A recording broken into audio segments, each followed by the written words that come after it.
কাকে ভোট দিবেন এর দ্বিতীয় পর্বে আজকে আমরা যে বিষয়টা নিয়ে আলোচনা করবো সেটি হচ্ছে, কাল কিয়ামতের ময়দানে এক লোক উঠবে, সে দুনিয়াতে থাকতে এরকম কোনো তাজ্জুদ পড়তো না, নামাজ পড়তো কিন্তু গুরুত্ব সহকারে নামাজ যতটুকুই পড়তো, নফল গুজারি ছিল না, জিকির আজগারের মগ্ন ছিল না, কোনো ধরনের দান সদকা করতো না, কোনো ধরনের যত প্রকার নফল আবাদত আছে বড় বড় নফল আবাদতগুলো সে করতো না, করতে পারতো না, তার সামর্থ্যের মধ্যেই ছিল না। কিন্তু কাল কিয়ামতের ময়দানে সে দেখবে যে তার আমলনামার মধ্যে বিশাল বিশাল নফল আবাদত, কোনো একটা জায়গায় রাস্তাঘাট করে দিছে তার আমলনামার মধ্যে উঠে গেছে, একটা ফুল করে দিছে তার আমলনামা উঠে গেছে, তার আমলনামায় একটা মসজিদ করে দিছে উঠে গেছে, একটা মাদ্রাসা করছে উঠে গেছে, অনেক নফল গুজারি ব্যক্তিদের অন্তর্ভুক্ত সে হয়ে গেছে। কাল কিয়ামতের ময়দানে ফেরেশতাদেরকে বলবে, এই ভাই আপনি আমাদেরকে এই জিনিসটা এই আমলনামাটা কার দিলেন, আমার নামে ঠিক থাকলেও তো এটা তো আমার নাম আমল না, আমি তো ফরজ নামাজ পড়তে তো আমার কষ্ট হয়ে যেত, আর এই জায়গায় আমি দেখতেছি ফুল, আর আমি তো খাইতেই পারতাম না, আমি চলতে পারতাম না, এখন দেখতেছি আমি মানুষদেরকে ঘর তুলে দিলাম, মসজিদ করে দিলাম, আমি মাদ্রাসা করে দিলাম, কই আমি তো জীবনে এই ধরনের কাজ করিই নেই, এখন আমার মধ্যে এটা। তখন ফেরেশতারা বলবে, একটু স্মরণ করেন আপনি, তখন আল্লাহ পাক তার ব্রেনের মধ্যে দিয়ে দিবে যে হ্যাঁ আপনি ওই দুনিয়াতে থাকতে আপনি নিজে আবাদত এরকম করতে পারতেন না, নফল আবাদত করতে পারতেন না, এরকম পোল কারবার ব্রিজ মাদ্রাসা এরকম ন্যাক বড় বড় বিশাল ন্যাক কুজলা করতে পারতেন না ঠিকই, কিন্তু আপনি এমন কিছু মানুষদেরকে নির্বাচনের সময় ইলেকশনের সময় আপনি তাদেরকে ভোট দিয়েছেন যারা এই ধরনের কাজগুলো করার মতো যোগ্যতা এবং তারা এই কাজগুলো করেছে।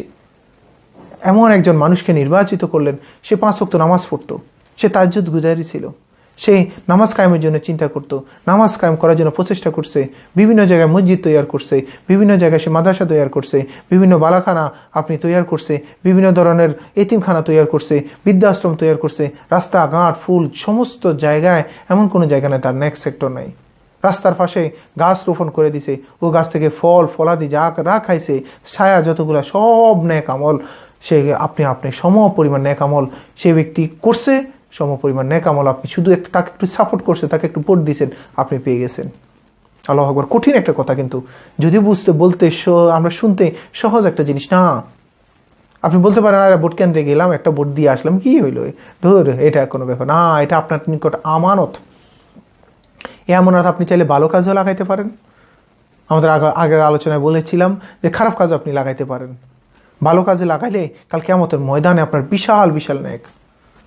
ওই ব্যক্তিটাকে যাকে নির্বাচিত করছেন তিনি হয়তো একটা হজ কাফেলা চালু করলো, ফ্রি হজ কাফেলা, যত মানুষ হজ করবে ততটা মানুষের সম পরিমাণ হজ আপনার আমলনামায়, কিন্তু আপনি জীবনে হয়তো খাইতেও পারতেন না। এটা চিন্তা করবেন যে যাকে আমি ভোট দিচ্ছি আমানত, এই আমানত তো সবাইকে দেয় নাই। 18 বছরের নিচে হলে তো আপনি ভোট দিতে পারেন না, আপনাকে 18 বছর পরে আবার আপনি সুস্থ মস্তিষ্কে আপনি ওখানে গিয়ে কেন্দ্রে গিয়ে ভোট দেওয়ার ক্ষমতা আপনি রাখতেছেন, তাহলে এটা আপনাকে আমানত দিছে। আপনি ভোট না দিলেও আপনার দরকার ছিল না, কিন্তু 500-1000 টাকার বিনিময়ে আপনি যদি ভোট বিক্রি করে দেন আপনি ধরা খাবেন। আর যদি কোনো কিছু না খান, আমি ওই মানুষটাকে ভালোবাসি, কিচ্ছু জানি না। মাঝে মধ্যে প্রায় টাইমে কিছু মানুষ বলে যে সে ভালো করুক আর খারাপ করুক আমি তাকে পছন্দ করছি, আমি সারা জীবন তাকে ভোট দিয়ে আসছি, তাকে এখনই ভোট দিব। সে কী করলো আমার জানার বিষয় না। না, মুমিন মুসলমান এটা না তো, মুমিন মুসলমান এভাবে চলতে পারে না তো। মুমিন মুসলমান এভাবে চলে বলে ফেলে হয়ে গেল আপনার জন্য আপনার জীবনটা এমনি। আপনাকে যদি আল্লাহ বলে যায় তুই যেভাবে চল, আমি তোমাকে খাওয়াইতে পারবো না, আপনি খাইতে চলতে পারবেন? সমস্ত কিছু নাজ নেয়ামত যদি আল্লাহ দিয়ে দিছে, আপনাকে বলছে এভাবে চলার জন্য, আর আপনি বলতেছেন না আরে ভোটের টানা কি, আরে 5 বছর। এই 5 বছরের সম পরিমাণ নেক আপনার আমল নামায় যে চলে যাচ্ছে, আপনি কল্পনার বাইরে বিশাল নেক নিয়ে কাল কিয়ামতের ময়দানে উঠবেন, অথবা বিশাল গুনাহ নিয়ে কাল কিয়ামতের ময়দানে উঠতেছেন। কোনটা ডিসিশন নেবেন আপনার ব্যাপার, কিন্তু জেনে শুনে বুঝে দিবেন। এখানে আমি কারো দলের পক্ষে কোনো মানুষের পক্ষে সাফাই গাইতেছি না, শুধু আপনাকে কোরআন হাদিসের আলোকে বুঝাচ্ছি, বলতেছি যে এই জিনিসটা আমার নিকট যে আমানত, আপনাকে বলতেছি না অমুককে দেন, অমুক পার্টিকে দেন, অমুক প্রতীকটাতে দেন না।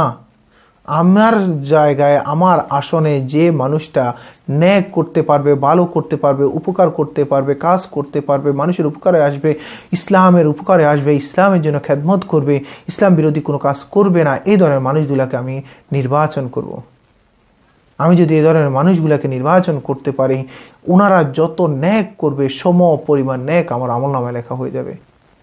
কারণ কি, আমি শুধু একটা ভোট দিয়ে আসছি, কিন্তু এই ভোটটা যদি আমি না দিতাম হয়তো অন্য কেউ দিলে নির্বাচিত হয়ে যেত না। আপনি বলতে পারেন আরে সে তো কয়েক হাজার ভোটের ব্যবধানে নির্বাচিত হয়েছে, হোক, সে হোক, কিন্তু আপনারটা তো দিয়ে আসছেন। এই জন্য চিন্তা করবেন। আপনি হয়তো বলতে পারেন আরে কত মানুষই তো নামাজ পড়ে না, কেউ না পড়ুক, আমি নামাজ পড়ব, কেউ না এ কাজ করুক, আমি করব। এটাই হচ্ছে ইসলাম। সমস্ত পাপ কাজগুলো চতুর্পাশে থাকবে। রাসূলের যুগ হচ্ছে বর্বরতার যুগ।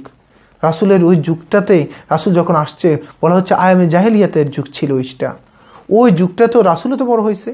রাসূল তো বলতে পারে না যে না সবাই করতেছে আমি কেন করব, সময় কেন এ ধরনের গুনাহগুলা করতেছে। রাসূল তো এটা করে নাই। যখন রাসূলের কাছে কোরআন যখন অবতীর্ণ হয়েছে, এর আগে তো রাসূল সাল্লাল্লাহু আলাইহি সাল্লাম হেল্পফুল ফুজুল নামে ভালো একটা সংগঠন, যে মানুষদেরকে কিভাবে ভালো পথে আনা যায় এই জন্য তিনি চেষ্টা করে গেছেন। রাসূল তো বলে নাই না এরা গুনাহ করতেছে আমি একটু গুনাহ করি। চিন্তা করবেন, রাসূল আমার নেতা, আমাকে অনুসরণ করতে হবে রাসূলকে। কে কি করতেছে আমার টেনশন নাই। আমি যাকে ভোট দিয়ে আসলাম সে যদি পরাজিত হয় আমার কোনো টেনশন নেই, কিন্তু আমি যাকে ভোট দিয়ে আসছি সে যত ন্যায় করবে আমার আমলনামায়, যত গুনাহ করবে আমার আমলনামায় সমপরিমাণ। এই জন্য আমরা একটু চিন্তা করব, ভোটটা আমানত হিসেবে আমরা প্রত্যেকেই ভোট দেওয়ার ক্ষেত্রে একটু সংশোধন হব, একেবারে সচেতন থাকব। যাকে তাকে ভোট দিয়ে আসলে ন্যাক এবং বদ দুইটাই আপনার আমলনামায় যাচ্ছে। কিন্তু যতটুকু বলছি সবাইকে আমল করার তৌফিক দান করুক। আসসালামু আলাইকুম ওয়া রাহমাতুল্লাহি ওয়া বারাকাতুহু।